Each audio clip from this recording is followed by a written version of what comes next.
3300 साल पहले तूतनखामन सिर्फ 19 की उम्र में मर गया, लेकिन उसने एक ऐसी कहानी को जन्म दिया जिसे लोग आज तक नहीं भूल पाए हैं। दरअसल 1922 में जब उसकी कब्र खोली गई तो उससे जुड़े कुछ लोगों की मौत ने द फेरोज कर्स को जन्म दिया। नमस्कार, welcome to the untold files, let's uncover the untold. लेकिन ये तूतनखामन था कौन? दरअसल तूतनखामन एंशिएंट इजिप्ट का एक फेरो था और जब उसने इजिप्ट की कमान संभाली तो वो सिर्फ 9 साल का था। अब जरा सोचिए, जिस उम्र में बच्चा नॉर्मली अपनी दुनिया को समझना शुरू करता है, उसी उम्र में उसके सर पर इजिप्ट की रिस्पॉन्सिबिलिटी थी। और ये वो समय था जब इजिप्ट खुद को बड़े रिलीजियस और पॉलिटिकल चेंजेस से गुजार रहा था। इससे पहले उसके पिता के शासनकाल में इजिप्ट के ट्रेडिशनल रिलीजियस सिस्टम को बदलने की कोशिश की गई थी। पुराने इजिप्शियन गॉड्स को पीछे किया गया और नए इजिप्शियन गॉड एटन की वर्शिप शुरू कर दी गई। लेकिन तूतनखामन के शासन में आते ही चीजें फिर से बदलनी शुरू हो गई। पुराने गॉड्स की वर्शिप वापस लाई गई, टेम्पल्स को रिस्टोर किया गया और इजिप्ट की ट्रेडिशनल रिलीजियस सिस्टम को वापस से शुरू कर दिया गया। यानी तूतनखामन की स्टोरी कोई महान युद्ध या बड़ी विक्ट्री से नहीं जुड़ी है। वो एक बहुत छोटा किंग था जो इजिप्ट को ऐसे समय में संभाल रहा था जब इजिप्ट बहुत बड़े रिलीजियस और पॉलिटिकल चेंजेस से गुजर रहा था। लेकिन उसकी कहानी उसके रीजन से नहीं जुड़ी, उसकी कहानी जुड़ी है उसकी मिस्टीरियस डेथ से। क्योंकि फिर अचानक करीब 19 साल की उम्र में तूतनखामन की मौत हो गई और यहीं से उसकी कहानी और भी मिस्टीरियस हो जाती है। क्योंकि तूतनखामन की डेथ को लेकर आज तक कोई परफेक्ट आंसर मिला ही नहीं है। उसकी मम्मी की स्टडी में पता चलता है कि उसकी हेल्थ काफी कॉम्प्लिकेटेड थी। उसके शरीर में कुछ मेडिकल प्रॉब्लम्स के एविडेंस मिले और उसके पैरों में भी एक सीरियस इंजरी के साइन मिले थे। कुछ रिसर्चर्स का मानना है कि कोई इंजरी या एक्सीडेंट ने उसकी हालत खराब कर दी होगी। लेकिन प्रॉब्लम यह है कि हमें एग्जैक्टली पता ही नहीं है कि तूतनखामन के साथ उसकी मौत से पहले आखिर हुआ क्या था। और इंटरेस्टिंग बात यह थी कि तूतनखामन की कोई बड़ी या रॉयल टॉम्ब होने के एविडेंस भी नहीं मिले हैं। इसका मतलब है कि उसकी डेथ अचानक हुई होगी और उसे जल्दी से रिलेटिवली छोटी टॉम्ब में दफना दिया गया।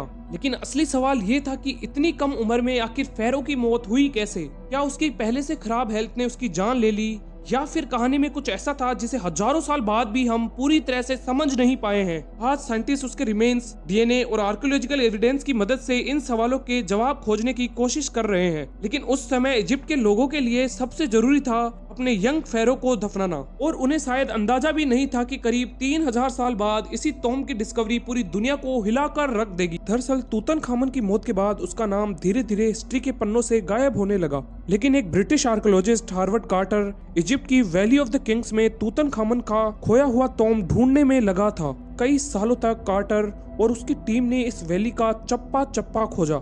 लेकिन 1922 आते आते उन्हें लगने लगा था कि शायद तूतनखामन की टॉम्ब का कोई ट्रेस ही नहीं बचा है।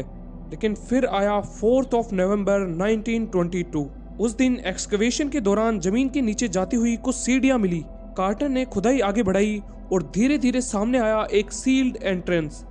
हजारों साल से बंद उस दरवाजे के पीछे क्या है किसी को नहीं पता था। जब कार्टर ने डोरवे में एक छोटा सा ओपनिंग बनाया और अंदर देखने की कोशिश की तो उसके साथी लॉर्ड कार्नवन ने पूछा, कैन यू सी एनीथिंग? और कार्टर का जवाब था, यस, वंडरफुल थिंग्स। और यही वो मोमेंट था जिसने आर्कियोलॉजिकल हिस्ट्री को बदल कर रख दिया। क्योंकि अंदर सिर्फ एक खाली टॉम्ब नहीं था, वहाँ gold, jewelleries, statues, weapons, furnitures और रॉयल ट्रेजर्स से भरे चैम्बर्स मिले। क्योंकि इन ट्रेजर्स के पीछे एक यंग फेरो की ब्यूरियल थी जो हजारों साल से लगभग अनटच पड़ी थी। और अचानक वो नाम जिसे हिस्ट्री लगभग भूल चुकी थी पूरी दुनिया में मशहूर हो गया। लेकिन असली शौक अभी बाकी था, क्योंकि इस टॉम्ब के अंदर सिर्फ एक फेरो की मम्मी नहीं थी, बल्कि ऐसा खजाना था जो 3000 साल तक दुनिया से छिपा रहा। और जब कार्टर ने इन चैम्बर्स को एक एक करके खोला तो सामने आया एंशिएंट इजिप्ट का वो चेहरा जिसे दुनिया हजारों साल से भूल चुकी थी। लेकिन तूतनखामन की डिस्कवरी से ज्यादा फेमस हुई एक कहानी, द फेरोज कर्स। टॉम्ब खोलने के बाद उससे जुड़े कुछ लोगों की मौतें होने लगी। कुछ लोगों की मौत ऐसी परिस्थितियों में हुई थी जिन्हें उस समय के न्यूज़पेपर्स ने रहस्यमय तरीके से पेश किया। और फिर एक आइडिया ने जन्म लिया, क्या तूतनखामन की टॉम्ब को खोलने वाले पर फेरो का कर्स लग गया है? धीरे धीरे न्यूज़पेपर्स ने इन घटनाओं को जोड़ना शुरू कर दिया। पहले एक मौत, फिर दूसरी और फिर तीसरी, और देखते ही देखते पूरी दुनिया में ये कहानी फैल गई।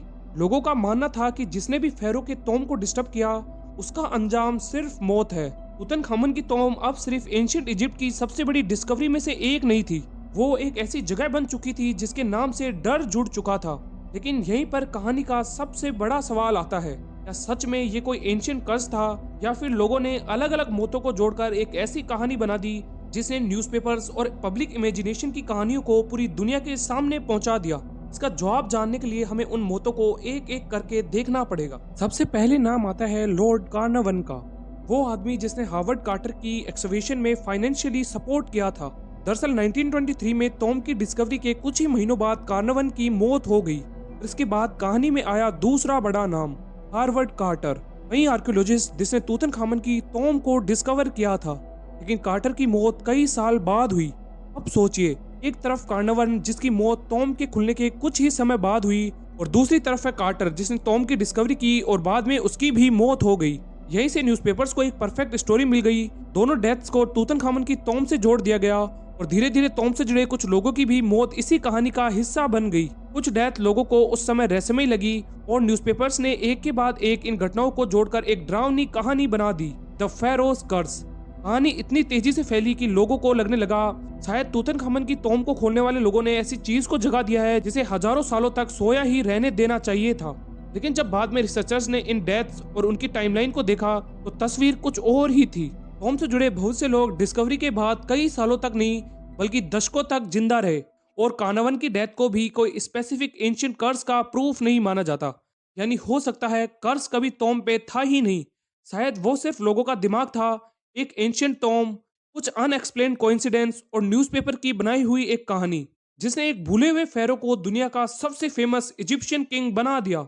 और शायद यही तूतनखामन की कहानी का सबसे बड़ा ट्विस्ट है। उसकी जिंदगी सिर्फ 19 साल की थी लेकिन उसकी कहानी 3000 साल बाद भी खत्म नहीं हुई है। अगर आपको वीडियो पसंद आया हो तो लाइक और सब्सक्राइब कर लेना।